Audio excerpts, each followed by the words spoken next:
السلام علیکم ناظرین، آج کی ویڈیو میں ہم بات کریں گے پاکستان کے 2025 کے بدترین سیلاب کے بارے میں، جو لاکھوں لوگوں کو متاثر کر چکا ہے، سینکڑوں جانیں لے چکا ہے اور ہماری معیشت اور زراعت کو شدید خطرے میں ڈال رہا ہے۔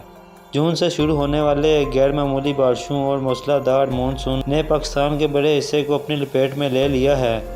صوبہ خیبر پختونخوا، پنجاب، بلوچستان اور آزاد کشمیر میں تباہ کن بارشوں اور دریائے طوفانی نے ہزاروں گاؤں کو ڈبو دیا ہے۔ اب تک تقریباً 900 افراد جاں بحق، ہزاروں زخمی اور لاکھوں بے گھر ہو چکے ہیں۔ خیبر پختونخوا اس بار سب سے زیادہ متاثر ہوا۔ بنیر اور سوات میں اچانک بادل پھٹنے کے واقعات نے پوری وادیوں کو بہا دیا۔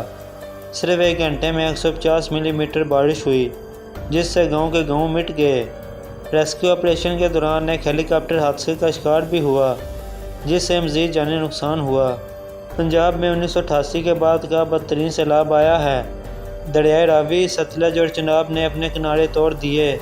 اب تک 8400 سے زائد گاؤں ڈوب چکے ہیں اور لاکھوں افراد بے گھر ہو چکے ہیں۔ کپاس، گنا اور چاول جیسی بڑی فصلیں تباہ ہو چکی ہیں، جس سے پاکستان کی خوراک اور برآمدات دونوں شدید متاثر ہوں گی۔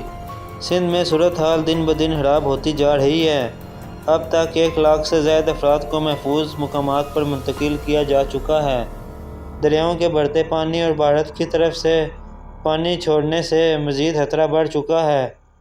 یہ سب صرف بارش کا نتیجہ نہیں، بلکہ موسمیاتی تبدیلی کی ایک بڑی تصویر ہے۔ پاکستان کے شمالی علاقوں کے گلیشیئرز تیزی سے پگھل رہے ہیں، کچھ سالانہ 20 سے 30 میٹر تک پیچھے ہٹ رہے ہیں۔ اس کے ساتھ ہی جنگلات کی کٹائی اور ندی نالوں پر تجاوزات نے تباہی کو کئی گنا بڑھا دیا ہے۔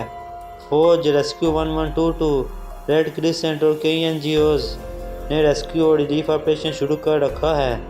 ہزاروں افراد کو محفوظ مقامات پر پہنچایا جا رہا ہے، لیکن عوامی غصہ بھی بڑھ رہا ہے، کیونکہ بہت سے علاقوں میں بروقت الرٹ اور ریسکیو نہ پہنچ سکا۔ سوشل میڈیا پر متاثرین کی آوازیں بلند ہو رہی ہیں کہ انتظامیہ وقت پر کارروائی نہیں کر سکی۔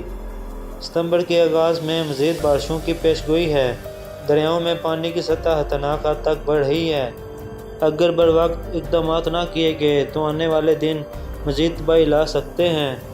پاکستان کے 2025 کے یہ سیلاب ہمیں ایک سبق دیتے ہیں کہ ہمیں موسمیاتی تبدیلی کے خلاف سنجیدہ اقدامات کرنے ہوں گے۔ بہتر انفراسٹرکچر، شجرکاری اور منصوبہ بندی کے بغیر یہ تباہی بار بار آتی رہے گی۔ دعا ہے اللہ پاکستان کو اس آزمائش سے جلد نجات دے۔ اگر آپ کو ہماری یہ ویڈیو اچھی لگی ہو تو ویڈیو کو لائک کریں، چینل کو سبسکرائب کریں اور بیل آئیکن دبا دیں۔ شکریہ۔